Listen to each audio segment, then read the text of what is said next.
circle or spin trick for your dog. And we saw with Tali that we were using food as a magnet to the dog's nose to lure the dog around in the circle. I'm going to use an alternate technique now that some of you might have already trained your dogs to do. It's also a really popular one for horses these days too. It's nose targeting, getting your dog to touch their nose to a target stick. Now I use a cute little fairy wand for my dogs to make it look a little fun and make it an exciting exercise. So Switch knows this trick as touch your nose to the target stick.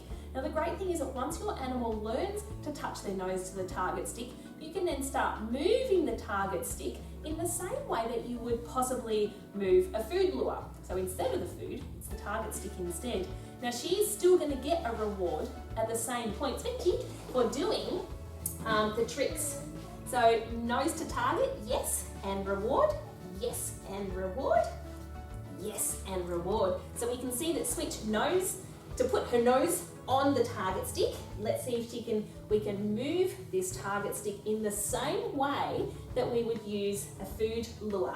So nose to target stick, just like the food lure. Ready, Switch?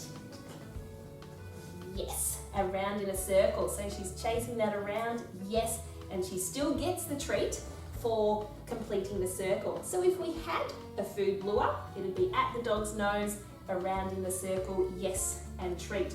Instead of the food, I'm using the target stick, round in the circle, yes, and treat. So it's not the treat, she's doing a trick to do another trick. Good girl. Yes, good job.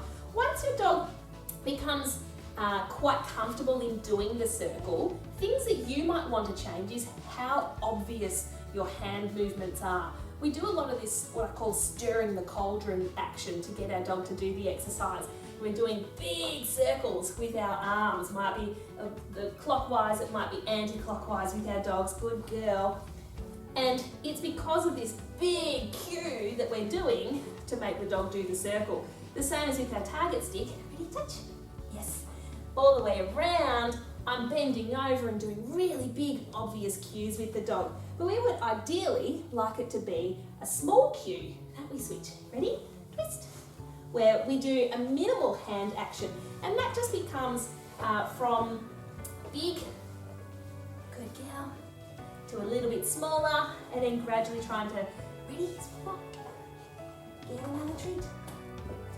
Yes, little circles, and then gradually getting to that upright stance as well. So whether it's a target stick, which you can hold as long and gradually fading it into your hands, and your hand becomes the cue giver, or using your food lure, which I'm more excited about the food at the moment.